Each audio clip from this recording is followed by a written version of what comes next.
Car स्वागत है आपका न्यूज इंडिया में। मैं हूं आपके साथ उमंग माथुर। आपको बता दें कि कुछ दिन पहले लोकसभा में राहुल गांधी ने एक बयान दिया था, हम दो हमारे दो, और देश को सिर्फ 4 लोग चला रहे हैं। और उनका हम दो हमारे दो में दो तो सभी को अपेक्षित है कि कौन थे, प्रधानमंत्री नरेंद्र मोदी और गृह मंत्री अमित शाह। लेकिन बाकी के जो 2 बंदे थे वो थे अडानी और अंबानी। हालांकि उनका नाम नहीं लिया गया, लेकिन बार बार एक ही जुमला कांग्रेस के पूर्व अध्यक्ष राहुल गांधी ने लिया, हम दो और हमारे दो। और उसके बाद में संपूर्ण विपक्ष इसी नारे को लेकर आगे बढ़ता चला गया। लेकिन आज इस हम दो हमारे दो का जो एक व्यक्ति है उसके बारे में भी कुछ चर्चा कर लेते हैं।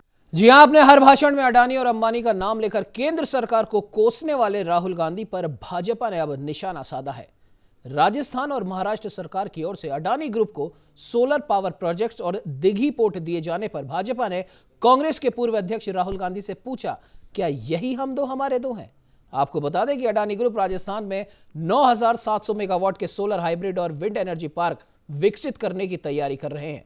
5 सोलर प्रोजेक्ट्स में से कारोबारी समूह 50,000 करोड़ रुपए का निवेश करेगा। तो वहीं महाराष्ट्र में शिवसेना, कांग्रेस और एनसीपी गठबंधन वाली सरकार ने दिघी पोर्ट अडानी ग्रुप को सौंप दिए। मीडिया रिपोर्ट्स के अनुसार अडानी ग्रुप ने 705 करोड़ रुपए में दिघी पोर्ट लिमिटेड की 100%, जी हां ध्यान दीजिएगा, 100% हिस्सेदारी खरीद ली है। कंपनी यहां पर 10,000 करोड़ रुपए का निवेश करेगी। मुंबई में जवाहरलाल नेहरू पोर्ट ट्रस्ट को लेकर वैकल्पिक गेटवे भी बनाया गया है। और अब इन्हीं 2 ठेकों को लेकर भाजपा महासचिव सीटी रवि और कांग्रेस के पूर्व नेता शहजाद पूनावाला ने राहुल गांधी पर हमला बोला। सीटी रवि ने ट्वीट कर राजस्थान में कांग्रेस सरकार ने 50,000 करोड़ रुपए के निवेश के साथ 5 सोलर प्रोजेक्ट्स अडानी ग्रुप को देने की मंजूरी दे दी है। तो वहीं महाराष्ट्र में कांग्रेस गठबंधन ने दिघी बंदरगाह को अडानी ग्रुप को सौंप दिया है और यहां पर भी 10,000 करोड़ का निवेश किया जाएगा। शहजाद पूनावाला ने भी पूर्व पार्टी अध्यक्ष से सवाल पूछा कि आखिर क्यों इस तरह का निवेश हो रहा है। और अब राहुल गांधी जवाब दे कि आखिर में कौन है क्रोनी जीवी।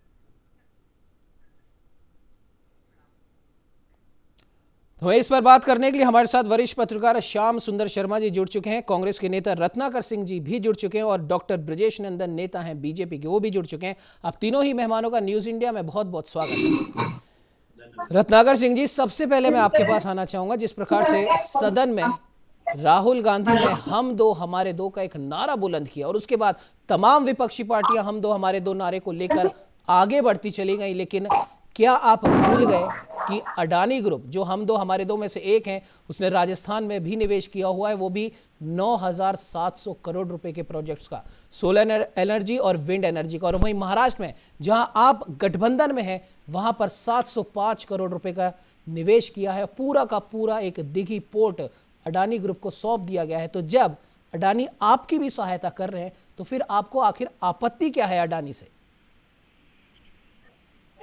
इसको चलाने के लिए पूंजीपतियों का सहभागिता बहुत जरूरी होता है जी। जैसा कि कांग्रेस शासन, यूपीए शासन काल में भी ऐसा हुआ है कि हम लोगों ने पूंजीपतियों को बड़े बड़े कॉन्ट्रैक्ट दिए, बड़े बड़े ठेके दिए, लेकिन हम लोग कहीं न कहीं उसको रेगुलेटरी के माध्यम से उसको कंट्रोल करने का काम करते थे जी। लेकिन आज की परिस्थिति ऐसी बन गई है कि आज मोदी सरकार में पूंजीपतियों को मालिक बना दिया गया है, हिस्सेदारी बेच दी गई है उसमें।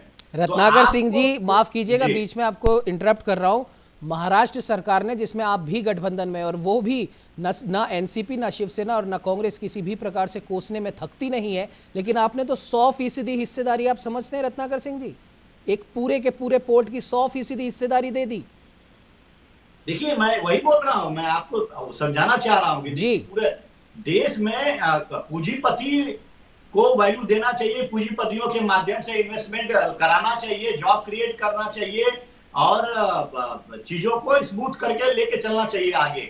लेकिन जिस प्रकार मोदी सरकार पूरे देश को अडानी और अंबानी के हाथों में सौंपने का काम कर रही है, उस तरह की परिस्थिति आज देखिए, यूपीए की सरकार जो है वो पहले भी इन लोगों को करती थी, लेकिन हमारा उद्देश्य ये होता था कि हम आम जनता की भलाई पहले सोचते थे, उसके बाद उसका प्रॉफिट का हिस्सा पूंजीपति को जाता है तो उसके बारे में सोचते थे। लेकिन आज परिस्थिति कैसी हो गई है? आज परिस्थिति बिल्कुल अलग हो गई है। आज अडानी और मतलब महाराष्ट्र और राजस्थान को छोड़कर पूरे देश में परिस्थिति अलग है। एक जानकारी और दे देता हूं आपको, नहीं मैं एक जानकारी और देता हूं छोटी सी। राजस्थान सरकार ने जैसलमेर, बीकानेर, जालोर और बाड़मेर में सोलर प्लांट लगाने को मंजूरी दी है। गुजरात में भी लग रहे हैं, लेकिन गुजरात में सिर्फ एक जगह, कच्छ में। अब आप बताइए कौन किसको क्या कुछ दे रहा है? मेरी बात पूरी हो जाने दीजिए। मेरी बातों में हर आपके सवाल का जवाब छिपा हुआ है, अब मिलेगा आपको हर सवाल का जवाब। मैं ये कहना चाहता हूं कि हम लोग जो यूपीए की सरकार में जो चीजें करते थे उसमें जनता के हित का पहले ध्यान रखते थे, और जो भी पूंजीपति है उसको भी एक प्रॉफिट का हिस्सा मिले, ऐसा ध्यान में रख के चीजों को लेके आगे बढ़ते थे। लेकिन आज की परिस्थितियां कुछ अलग है। आज की परिस्थितियां मोदी सरकार, अंबानी और अडानी, हम तो हमारे दो के रास्ते पे चल रही है। अगर आप देखेंगे तो किसान विरोधी जो ये काला कानून जो लेके आए किसान का, उसमें भी कहीं न कहीं किसानों के हित को दरकिनार कर दिया गया है, और अडानी और अंबानी जैसे लोगों के हित को सर्वोपरि कर दिया गया है। आज की परिस्थितियां अगर देखेंगे तो 8 लाख करोड़ रुपए 2014 से लेकर अभी तक 8 लाख करोड़ इन पूंजीपतियों को, जो 1% पूंजीपति 73% संपत्तियों पे जिनका अधिकार हो गया है, तो इसमें तो आपका भी सहयोग है रत्नाकर जी, सहयोग तो आपका भी है। 9,700 करोड़ तो एक राज्य से, 705 करोड़ एक राज्य से, सहयोग तो आप भी कर रहे हैं। उमंग जी मेरी बात पूरी हो जाए दीजिए, आपकी बात का जवाब देता हूं। मेरी बात जरा पब्लिक को समझा लेने दीजिए कि किस तरह से हमारी ये नीतियों में और इनकी नीतियों में किस तरह से अंतर है। जरा 2 मिनट दीजिए, मेरी बात पूरी हो जाने दीजिए, ठीक है।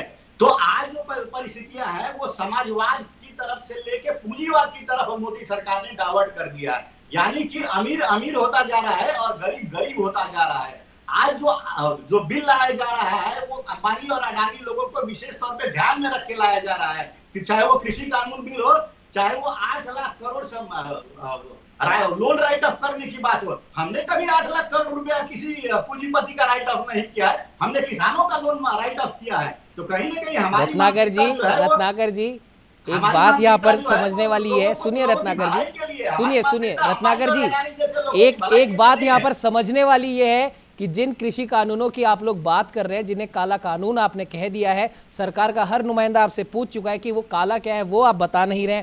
और सबसे बड़ी बात, वो कानून तो अभी लागू हुए ही नहीं है, लेकिन जिन प्रोजेक्ट्स की मैं बात कर रहा हूं उस पर तो MOU हो चुका है दोनों सरकारों की तरफ से। तो जो चीज लागू ही नहीं हुई, रत्नाकर जी सुनिए, रत्नाकर जी, जो चीज लागू ही नहीं हुई उस पर आपने तमाम तरह के सारी चीजें सोच ली कि अगर ये होगा तो ये हो जाएगा, ऐसा होगा तो वैसा हो जाएगा। लेकिन जिन प्रोजेक्ट्स की मैं बात कर रहा हूं वो तो हो चुके हैं MOU। देखिए, मैं पहले, आपने स्टेटमेंट के पहले भी मैंने बोला है कि देश को चलाने के लिए पूंजीपतियों का सहयोग बहुत जरूरी है। तो मतलब अगर आप कुछ कर रहे हैं तो वो आप सब कुछ ठीक कर रहे हैं, और अगर आपके विपक्ष में जो भी है वो कर रहा है तो वो गलत कर रहा है। चलिए, श्याम सुंदर जी से भी मैं सवाल लूंगा, उनसे भी उनकी प्रतिक्रिया जानेंगे। ब्रजेश नंदन जी, आपके पास आना चाहूंगा, क्या कहना चाहेंगे इस पूरे मैटर पे?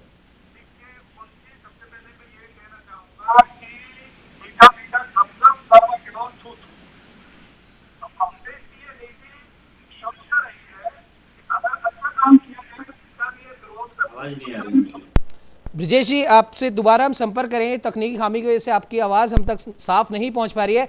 श्याम सुंदर जी, आपसे मैं पूछना चाहूंगा, जिस प्रकार से कांग्रेस और संपूर्ण विपक्ष केंद्र सरकार को घेरने का एक मौका नहीं छोड़ता, कृषि कानून के ऊपर उन्होंने घेर रखा है, किसान पंचायतें संपूर्ण देश में चल रही, लेकिन अभी तक बता नहीं पाया कोई भी कि इन कृषि कानूनों में काला क्या है। खैर, उस पर नहीं आते, कृषि कानूनों पर तो तमाम चर्चाएं हो रही हैं। आज के इस मुद्दे पर अगर आए तो कहीं ना कहीं कांग्रेस गवर्नमेंट भी इन्हीं अडानी ग्रुप के साथ में, इन्हीं अंबानियों के साथ में समझौते कर रही है, और वो कर चुकी है। जिन प्रोजेक्ट्स की मैं बात कर रहा हूँ, राजस्थान से आप आते हैं तो सोलर पावर और विंड एनर्जी के बारे में तो समझौते हो चुके हैं, और वो भी 9,700 करोड़ के। महाराष्ट्र सरकार में भी कांग्रेस गठबंधन में है, वहां पर 705 करोड़ के कॉन्ट्रैक्ट हो चुके हैं। लेकिन जो चीज लागू नहीं हुई उस पर घेरने को सब आ जाते हैं। जो लागू हो चुकी है आप भी उसमें सहयोग कर रहे हैं, आपके साथ वो काम कर रहे हैं, उसमें आपको प्रॉब्लम नहीं है, लेकिन केंद्र सरकार के साथ काम कर रहे हैं उसमें प्रॉब्लम हो जाती है। श्याम सुंदर जी, किस प्रकार की राजनीति है ये? प्रकार से भी मैं सुन रहा था रत्नाकर जी को। रत्नाकर जी जब अपना बचाव कर रहे हैं तो कह रहे हैं कि पूंजीपतियों के माध्यम से हमको देश चलाना है। अब अगर आपके साथ काम करे तो वो अच्छा पूंजीपति हो जाता है, अगर पूंजीपतियों एनडीए के माध्यम से देश को चलाना है ऐसा नहीं है। अरे आप सुन लीजिए, आप सुन लीजिए, चलाना ऐसा है। सुन लीजिए रत्नाकर जी, रत्नाकर जी सुन लीजिए। वो आप कर रहे हैं, वो जो माध्यम अपना रहे हैं वो आप कर रहे हैं, हम साथ में चलने की बात कर रहे हैं। सुन लीजिए एक बार आप सुन लीजिए। देखिए राजस्थान में 9700 मेगावाट सोलर से जो बिजली बनानी है, उससे अडानी से समझौता हुआ है 4 जगह प्लांट वो सोलर पार्क बनाएगा वो, और 50,000 करोड़ इन्वेस्ट करेगा। ये बहुत बड़ी राशि है, क्योंकि और तो कोई दे नहीं सकता आपको। तो इसी स्थिति में राजस्थान सरकार की आर्थिक स्थिति कमजोर है भी, और हमारे मुख्यमंत्री अशोक गहलोत विधानसभा में कहते भी हैं कि वो तो पूंजीपतियों के माध्यम से चलना चाहते हैं, लेकिन आप अंदर से जो समझौता कर रहे हैं आखिर वही अडानी है, कोई दूसरा तो नहीं है। और दूसरी जगह पहले भी कुछ हुआ था अडानी के साथ, तो हो रहा है अभी। आज देखिए सोलर प्लांट तो बहुत पुराना है, आज नया नहीं है, क्योंकि आपने उसके साथ एमओयू पहले कर लिया। अब आप एमओयू से पीछे हटेंगे, राहुल गांधी जी कह रहे हट जाइए पीछे, देखें, क्योंकि आपको स्टेट का विकास करना है और रेवेन्यू चाहिए। तो रेवेन्यू तो वही दे सकता है जो उसका काम का जानकार हो और पहले से कहीं काम भी कर रहा हो। तो इसलिए आपकी मजबूरी है, आपने दिया उसको। और आज हमारे यहाँ अगर सोलर का पावर के पार्क जालौर में बन जाए, यदि बाड़मेर में बन जाए, जैसलमेर में बन जाए, बीकानेर में बन जाए, तो हमारे प्रदेश को तो उससे मिलना ही है। इसलिए अशोक जी कहते, देखिए सार्वजनिक तौर पर आम सभाओं में कुछ भी कहना अलग बात है, लेकिन आंतरिक रूप से जब आप स्टेट के हितैषी बन के बैठते हैं और सरकार चलाते हैं, तो आपको फिर स्टेट के हित में बहुत सारे काम करने पड़ते हैं। वो पार्टी लाइन से अलग हटके भी करने पड़ते हैं वो, क्योंकि पार्टी में आपके राहुल जी भी आए थे, आपने देखा था पीलीबंगा में क्या बोले वो, सूरतगढ़ में क्या बोले वो, मकराना में क्या बोले, रूपनगढ़ में क्या बोले वो। तो श्याम सुंदर जी एक बात यहाँ पर समझ में नहीं आती, माफ कीजिएगा बीच में आपको इंटरप्ट कर रहा हूँ, उसके बाद में डॉक्टर ब्रजेश के पास भी जाएंगे। क्या राहुल गांधी की सभाओं में क्या उन तक आंकड़े पहुंचाए नहीं जाते या जबरदस्ती छुपाए जाते हैं? क्योंकि अगर जैसा कि अभी आपने भी बताया कि 50,000 करोड़ का निवेश ऑलरेडी हो चुका है या कुछ होने वाला है, उसके समझौते पर हस्ताक्षर हो चुके हैं, तो क्या उन तक आंकड़े पहुंचाए नहीं जाते? श्याम सुंदर जी देखिएगा उमंग जी, जिस प्रकार की स्थितियां हैं, क्योंकि ये सोलर प्लांट का तो आप बिजनेस करने वाले ये अडानी हैं, वो बाकी हमारे यहाँ काफी लोगों ने किया है निवेश। तो ऐसी स्थिति में इतना बड़ा राशि का निवेश अगर कोई करता है तो ये तो बात है नहीं कि नहीं जाएगा। आप कि जिस प्रकार से जो कुछ घटित हो रहा है, जो कुछ हो रहा है, वो तो ये है कि हमारे स्टेट के लिए तो हित में है, हित तो है ही नहीं दिखता, क्योंकि हमारे पास जमीन है और वहाँ का वातावरण ऐसा है जहाँ पर कि हम इस प्रकार से सोलर से बना सकते हैं ऊर्जा, और उसका उपयोग करके अगर हम उपयोग करते हैं और हमारे स्टेट का भला होता है तो उसमें तो हित का बात है। अब क्योंकि पार्टी लाइन में ये सही नहीं बैठता, पार्टी लाइन में तो हमको खिलाफत करनी है, बोलना ही है हमको, मतलब सिर्फ और सिर्फ राजनीति हो रही है और एक एजेंडे पे काम कर रहे हैं कि कुछ भी हो जाए, केंद्र सरकार को कोसना है, हर बात पे कोसना है, बीजेपी को कोसना है, लेकिन देश हित और राज्य हित के बारे में अगर कोई काम हो रहा है उसके बारे में कोई बात नहीं करना चाहेगा। खैर डॉक्टर ब्रजेश आपके पास आना चाहूंगा, क्या कुछ कहना चाहेंगे आप इस पूरे मसले पर? देखिए भाजपा के लिए सबसे पहले राष्ट्र है, उसके बाद में सारी बातें हैं। अब मैं कांग्रेस के मित्र के लिए बता दूं कि राजस्थान में अमेरिकन कंपनी है एक ईडन रिन्यूएबल जी, उसने सोलर प्लांट लगाने के लिए 3,716 बीघे जमीन अधिग्रहण किया है जी। और वहाँ के जो उद्योग मंत्री हैं प्रसादी लाल मीणा, उन्होंने बड़ी खुशी जाहिर की है कि भाई हमारे विदेशों से निवेश आ रहा है जी। तो अब वो भाजपा चाहे तो ये ढोल पीटने लगे कि जो राजस्थान को अमेरिका के हाथों इन्होंने बेच दिया है जी, लेकिन भाजपा ऐसे काम नहीं करती है, क्योंकि बिना उद्योगों के, बिना पूंजीपति के देश का विकास नहीं हो सकता। कांग्रेस ये बात नहीं जानती है। अच्छा एक बात मैं अपने मित्र से और जानना चाह रहा हूँ कि 2012 में जो कांग्रेस की सरकार थी उस समय मीरा कुमार लोकसभा के अध्यक्ष थे, उन्होंने एक प्रपोजल पास किया था लोकसभा का नए भवन निर्माण का जी, जिसमें उन्होंने 30,000 करोड़ रुपए की लागत, अनुमानित लागत बताई थी, और 35,000 वर्ग मीटर का जो क्षेत्रफल था, वही लागत हमारे प्रधानमंत्री जी और हमारे जो लोकसभा अध्यक्ष है ओम बिरला ने 975 करोड़ कर दी है, और क्षेत्रफल डबल कर दिया 65,000 वर्ग मीटर जी। तो कांग्रेस की तो राजनीति केवल अपना घर भरने की, इनके प्रधानमंत्री, पहले पूर्व प्रधानमंत्री बोल चुके हैं कि सरकार 1 रुपया देती है, 85 पैसे बीच के दलाल खा जाते हैं, और कांग्रेस ने और नए पैसे का विकास किया है। लेकिन भाजपा सरकार में ऐसा नहीं है। भाजपा सरकार में पूरा 1 रुपया जनता के पास पहुंचता है। बिल्कुल, क्या कहना चाहेंगे रत्नाकर सिंह जी? अगर ये बोल रहे हैं जैसा कि 1 रुपया पूरा इन्होंने लिया है और 1 रुपया पूरा खर्चा जनता में किया है, तो आपको एक आंकड़ा मैं बता देता हूँ। आप मुझे समय दीजिएगा, लेकिन हमारी बात पूरी होने के बाद ही आप बोलिएगा। जी बोलिए, समय हो पूरी कंप्लीट कर लेने दीजिएगा। बोलिए। ठीक है, जैसा कि भाई साहब बता रहे हैं कि 1 रुपया पूरा जाता है, तो 1 रुपया पूरा इन्वेस्टमेंट होता है और उसका पब्लिक पे दिखता है। तो भाई साहब आप एक चीज बताएंगे क्या कि जीडीपी क्यों इतनी डाउन हो गई, माइनस? आज तक आजादी से लेकर अभी तक जीडीपी माइनस कभी भी माइनस नहीं हुई है। हिंदुस्तान में नहीं है, पूरे विश्व में माइनस में है। पूरे विश्व में सुन लीजिए मेरी बात, पूरे विश्व में पेट्रोल और डीजल का दाम जो हमारे पड़ोसी देश है ना, वहां पे निकाल लीजिएगा 42 रुपया, 51 रुपया और 63 रुपया वहां पे पेट्रोल का दाम है। चलिए ठीक है रत्नाकर जी, एक आंकड़ा आपसे मैं भी जानना चाहूंगा। रत्नाकर जी, ब्रिजेश जी रत्नाकर जी, इस प्रकार से आपस में बातचीत करेंगे तो चर्चा में किसी को कुछ समझ में नहीं आएगा। जी रत्नाकर जी, एक आंकड़ा और ढूंढ लीजिएगा। 2011 में 2013 में एलपीजी गैस सिलेंडर के प्राइस कितने थे देश में, दिल्ली में खास तौर पर? मेरी बातें पूरी हो जाने दीजिए। जी बिल्कुल, मेरी ये आंकड़े भी जरूर ढूंढिएगा। आप मेरी बातें पूरी करने दीजिए, उमंग जी मेरी बातें पूरी कर लेने दीजिए, उसके बाद सवाल पूछिएगा, जो भी मैं सबका जवाब देने वाला हूँ। जी ठीक है, अभी ये जो हमारे मित्र जो प्रश्न कर रहे हैं, मैं उनकी बातों का जवाब दे दूं। तो ये माइनस जो है वो 23.9% कैसे हो गया? अगर 1 रुपया आता है और 1 रुपया जाता है तो ये कहीं ना कहीं देश को यह झूठा पिक्चर दिखा रहे हैं आज के परिदृश्य में। दूसरी बात यह है कि आप इमेजिन नहीं कर सकते कि 2014 से लेके और 2021 तक जहां पे आम आदमी की प्रति व्यक्ति की आय जो है माइनस 0.5% घटी हुई है, वहीं पे अंबानी की आय अडानी की आय 230% बढ़ी हुई है। तो आप सोच सकती हैं कि यह जो पूंजीपति है, इनकी आय जो है लगभग 2.5 गुना हो गया है और आम आदमी की आय जो है -5% हो गई है। और कोविड के दौरान यही अंबानी, जहां पे कोविड के दौरान आम जनता को 2 वक्त की रोटी नहीं मिल पा रही थी, यहीं पे अंबानी जो है 90 करोड़ रुपए प्रति घंटे उनकी आ रही है। तो आप सोच सकते हैं कि किस तरह से पूंजीपतियों के हाथों में देश का पूरा कंट्रोल दे दिया गया है और पूंजीपतियों को पूरा गवर्न करने के लिए चीजों को दे दिया गया है। और उसमें हम लोग जो करते थे, हम लोग रेगुलेटरी के माध्यम से उनको कंट्रोल करने का काम करते थे, लेकिन आज ये हिस्सेदार बना दिए हर जगह, चाहे वह पोर्ट हो, चाहे वह रेलवे हो, चाहे बैंक हो, चाहे पीएसयूज हो। आज के देश में अबानी और अंडानी, हम दो और हमारे दो की ही नीति पे मोदी सरकार काम कर रही है। हम उनको अपने पीछे लेके चलते थे, लेकिन आज जो मोदी सरकार है उनके पीछे चलने का काम करती है। तो ये अंतर है हमारे में, यूपीए सरकार में और एनडीए सरकार में।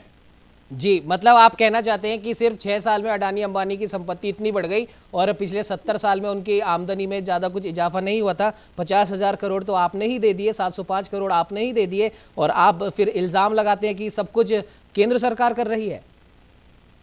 देखिए, मेरी बात को समझने की कोशिश करिए। आप भी समझिए सर। हाँ, मेरी बात मैं कह रहा हूँ ना, उसको बात समझिए जी। यूपीए गवर्नमेंट अडानी और अंबानी के माध्यम से बिजनेस चाहती है। श्याम सुंदर जी, आपका मैं रुक करूंगा। एक आंकड़ा यहां पर आया है साल 2012 का कि 20 सालों में, 2012 का यह आंकड़ा है और 2012 तक 20 साल हो चुके थे। पिछले 20 सालों में 2012 के हिसाब से अगर बात करें तो अडानी ग्रुप ने इतना ज़्यादा विकास किया कि वो देश के टॉप 5 अमीरों में गिने जाने लगे। और अब इन्हीं 6 सालों में ऐसा लगता है कांग्रेस को और संपूर्ण विपक्ष को कि इन दो पूंजीपतियों की जो आमदनी है वो सिर्फ 6 सालों में बढ़ी है, उससे पहले तो इन्होंने शायद कोई विकास ही नहीं किया। श्याम सुंदर जी। देखिए उमंग जी, क्योंकि उद्योगपति अपने तरीके से काम करता है और काम करने के बाद क्योंकि सरकारों के पास अभी पैसा नहीं है मौजूदा स्थिति में, तो ऐसी स्थिति में आप अगर किसी भी काम को देने के लिए अगर आप उद्योगपति को नहीं लाएंगे तो आप क्या करेंगे विकास जी। तो अब बार बार जैसे कांग्रेस कहती है कुछ, देखिए नीतिगत निर्णय जब हो रहा है, ये कोई फैसला एक दिन में तो हुआ नहीं अडानी के लिए। अडानी का पहले से हमारे यहाँ प्रोजेक्ट चल रहे हैं उसके, क्योंकि उसको प्रोजेक्ट में यहाँ पर ठीक लग रहा है, क्योंकि हमारे यहाँ दोनों चीजें हैं, जिस तरह विंड और सोलर दोनों हमारे यहाँ उपलब्धि है, और जब हमारे यहाँ सारी चीज उपलब्ध है तो क्यों जाएगा कोई बाहर दूसरी जगह? क्योंकि जहाँ पे व्यक्ति उद्योगपति कहा जाता है उसका हित देखेगा वो सरकार नहीं देखता, वो अपना हित देखता है कि मेरे को कहाँ कमाई हो सकती है वहां निवेश करता है। तो निवेश जहाँ दिख रहा है तो वहां जाएगा और अब वो पूर्ति भी करेगा। अब हमारी सरकार या कांग्रेस कुछ भी कहे केंद्र सरकार को, क्योंकि प्रधानमंत्री जी को अगर आपको घेरना है तो निश्चित रूप से आप कमियां ढूंढोगे उसमें, और वो कमियां ढूंढोगे जिससे कि उनको घेरा जा सके।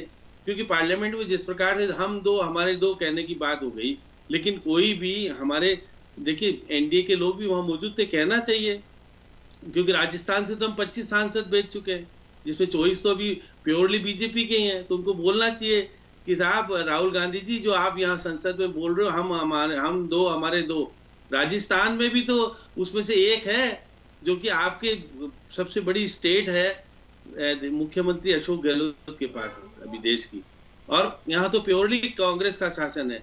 मुंबई की बात करें तो वहां तो चलो तीन लोग मिलकर के शासन कर रहे हैं।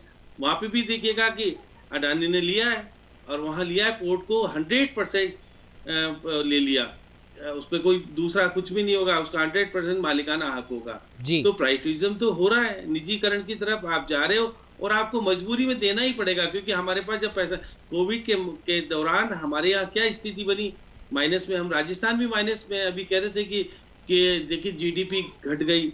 जब आपके सामने लॉकडाउन कर दिया, देश की अर्थव्यवस्था रुक गई, तो उस वक्त कैसे जीडीपी बढ़ेगी?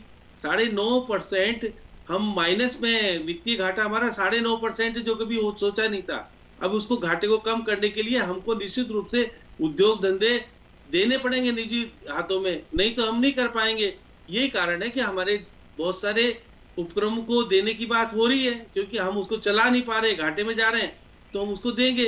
तो अब ये सारी नीतियां अलग है, हम विरोध करने के नाम पे विरोध कर सकते हैं, लेकिन जब हम राज्यों की बात करेंगे तो राज्यों का हित जहां होगा वहां पर तो हमको जाना ही पड़ेगा। और आपने एग्रीमेंट पहले से कर रखा है, तो उस एग्रीमेंट को बढ़ाने में ही मजबूरी होगी, आप दूसरे को दे नहीं सकते, क्योंकि दूसरा निवेश करने आएगा नहीं, और निवेश नहीं आएगा तो आप आने वाले समय में, क्योंकि जो उच्च तकनीक इनके पास ही है, यही ला सकते हैं विदेशों से, क्योंकि इनका बहुत जगह काम चल रहा है, कोई एक जगह नहीं चल रहा है कि केवल राजस्थान में ही इन्होंने काम किया हो, बाकी जगह भी काम कर रहे हैं, इसलिए उनको काम करने में सहूलियत रहती है और निवेश करने में रहता है। अब आने वाले समय में 50,000 करोड़ किसे कहते हैं, अगर निवेश होगा राजस्थान में तो राजस्थान को भी मिलेगा, इससे तो ही नहीं मिलने वाला है। और हमको बिजली का उत्पादन होगा तो हम आत्मनिर्भर भी बनेंगे, और हमारे साथ बहुत सारी चीजें हो जाएगी। तो इसलिए रत्नाकर जी, आप भी समझिएगा कि आप कहने को तो करिए विरोध, कोई बात नहीं, लेकिन जब वास्तविकता देखेंगे तो हमारी सरकार ने किया समझौता, और समझौता आज से नहीं है, ये वसुंधरा जी के टाइम से चला आ रहा है, उसको हमको रेगुलर करना पड़ा आगे, उसको कोई मजबूरी आप हटा नहीं सकते। तो क्या श्याम सुंदर जी मान सकते हैं मुद्दों की कमी अब हो गई है? देखिए मुद्दों की कमी, देखिए आप राहुल गांधी जी को स्ट्रेटेजी के तहत बोलना होता है, वो बोल जाते हैं, लेकिन उनको पुराना अध्ययन रहना चाहिए कि ये अडानी और अंबानी उनकी सरकार में भी निवेश करते आए, ऐसा नहीं कि आज ही निवेश हो गया। क्योंकि हो सकता हो कि जब आज जिस प्रकार से चंदा देने वाली जब बात आती है कि सत्ताधारी पार्टी को अधिक जाता है, उसमें दो राय नहीं, पहले भी जाता था और अब भी जाता था, आप तो बॉन्ड के माध्यम से जा रहा है, इसलिए अलग बातें हैं, इसलिए उनको दर्द होता है अंदर से कि हमको चंदा तो दे नहीं रहे हो और बिजनेस कर रहे हो आप। तो इसलिए ये सारी बातें हो सकता हो कि पार्टी की लाइन पर उनको फायदा होता है इन दोनों को बोलने के लिए, विरोध जाने के लिए जा सकते हैं, और विरोध में जाना है तो जाइए, लेकिन आप कम से कम अपने पार्टी के जो नेता है, जो मुख्यमंत्री है, उनको भी सलाह दे दीजिएगा कि मैं तो विरोध बोल रहा हूँ, तुम विरोध आप कैसे समझौता कर रहे हो। तो एक तरफ से दो तरीके की बातें नहीं करनी पड़ेगी। फील्ड में जाकर के तो कुछ कहते हो, जैसे हमारे राजस्थान में 4 जगह सभाएं हुई थी, चारों जगह बोले 2 और 2, हम 2 हमारे 2 बोल रहे थे। तो ये सारी बातें बोलने से पहले हमको निश्चित रूप से स्टडी पूरी करनी पड़ेगी, जो जहाँ पे अभाव देखा जाता है अक्सर। खैर ब्रिजेश जी, आपके पास मैं आना चाहूँगा, जिस प्रकार से हम दो हमारे 2 मुद्दे पर अब घिरते नजर आ ही रहे हैं, और जाहिर सी बात है जानकारी का अभाव है या जानकारी दी नहीं जाती जानबूझ करके, वो एक अलग मैटर है। लेकिन जिन भी मुद्दों पर घेरा है, पिछले हम 5-7 दिन से देख रहे हैं, उससे पहले से भी देख रहे हैं, जिन भी बड़े बड़े मुद्दों पर घेरते जा रहे हैं वो सभी मुद्दे तो रिजॉल्व होते जा रहे हैं। भले ही वो किसान आंदोलन का मुद्दा हो, उसका भी एक्चुअल में क्या सच है वो सामने आ चुका है। चीन के ऊपर घेर रहे थे, चीन का भी सच सामने आ गया। हम दो हमारे दो पर घेर रहे थे, उसका भी सच सामने आ रहा है। क्या कहना चाहेंगे ब्रजेश जी?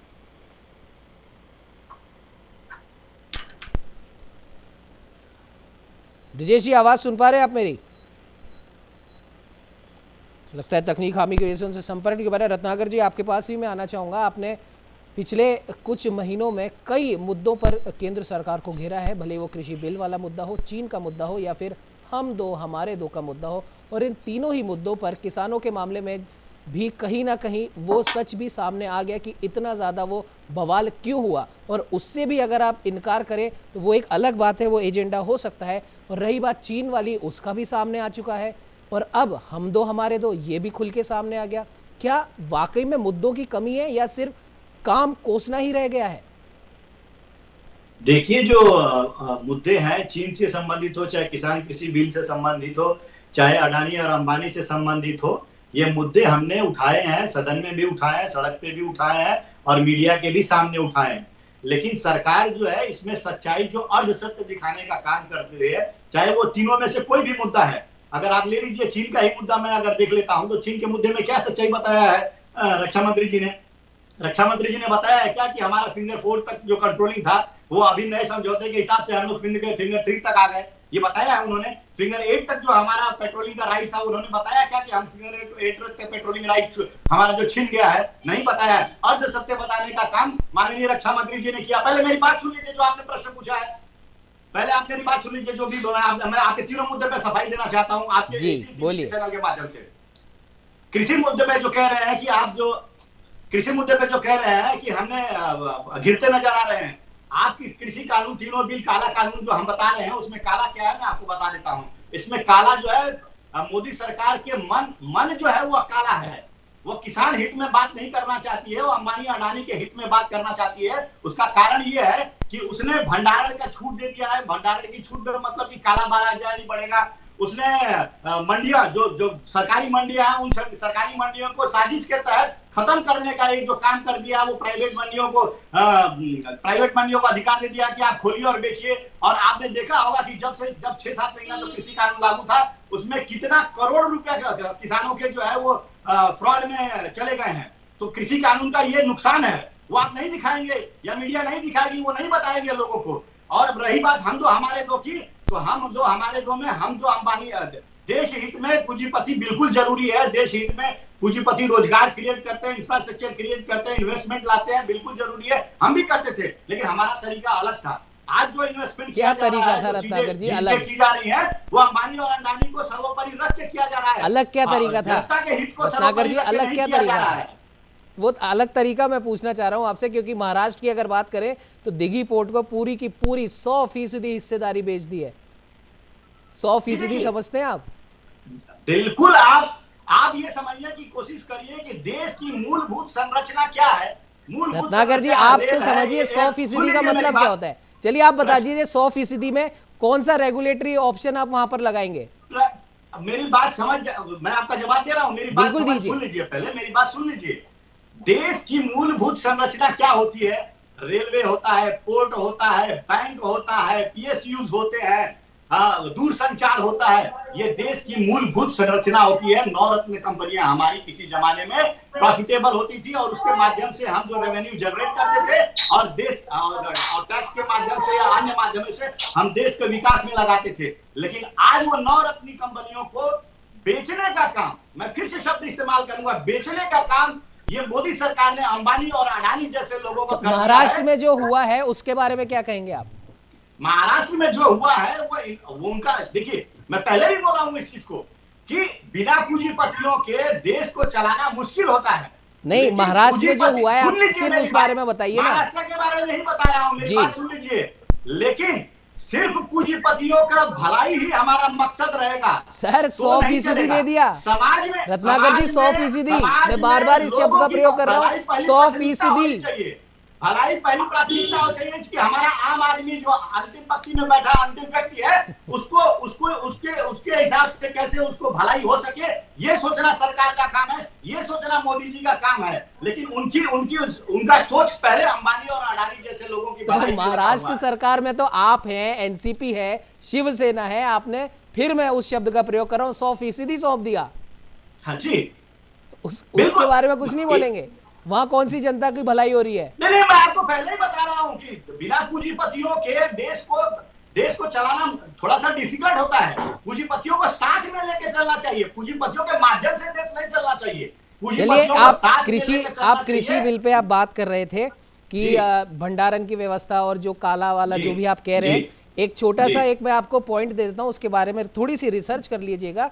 इथेनॉल को लेकर एक बहुत बड़ा प्रोजेक्ट शुरू होने वाला है, और जब भी वो प्रोजेक्ट शुरू होगा तो क्या उस समय ये कृषि कानून काम के होंगे या नहीं होंगे, इस बारे में भी रिसर्च कीजिएगा। ब्रिजेश नंदन जी, आपके पास मैं आना चाहूंगा। अभी तक आपने सुना रत्नाकर जी क्या कुछ कह रहे हैं, आपके पास क्या जवाब है इनकी बातों का?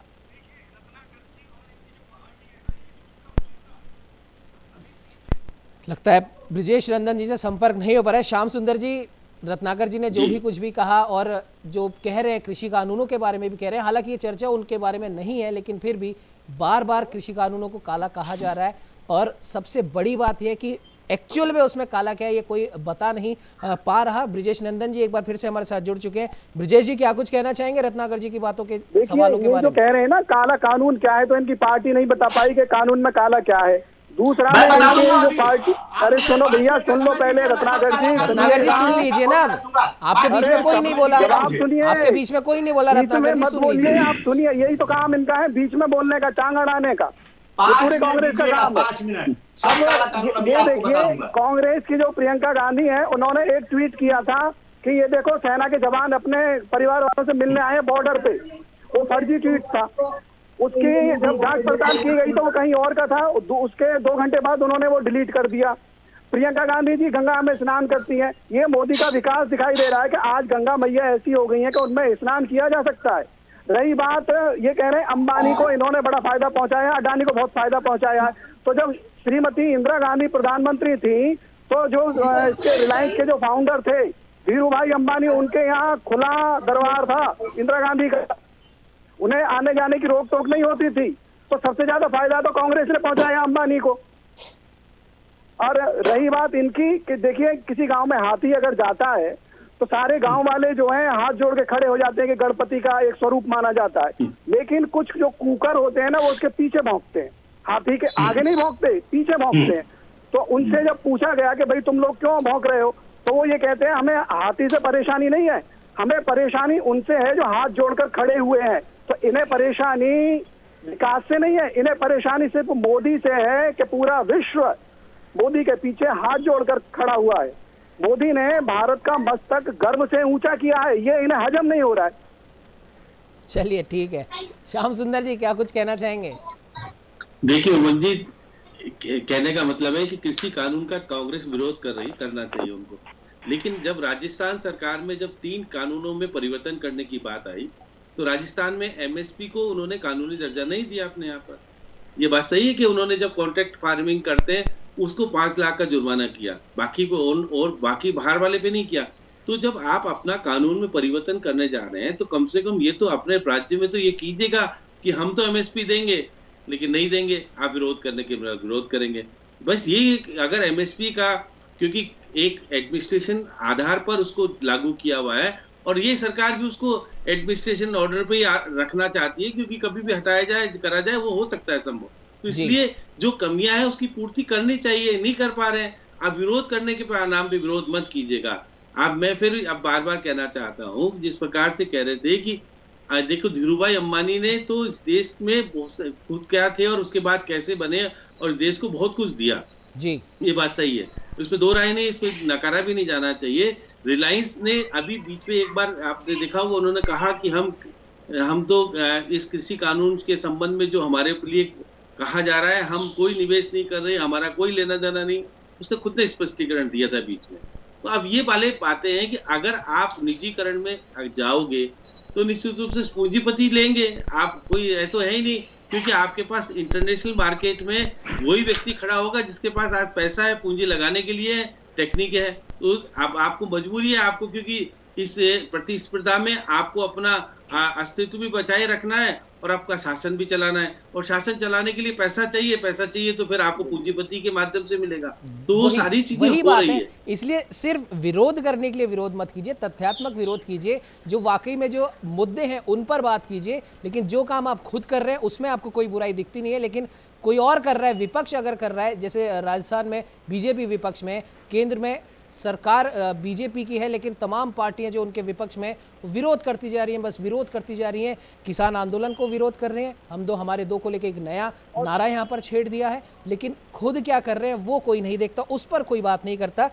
रत्नाकर जी आपके पास आना चाहूंगा, समय हालांकि इजाजत नहीं देता है, फिर भी बहुत कम शब्दों में फाइनल कमेंट आपसे चाहूंगा।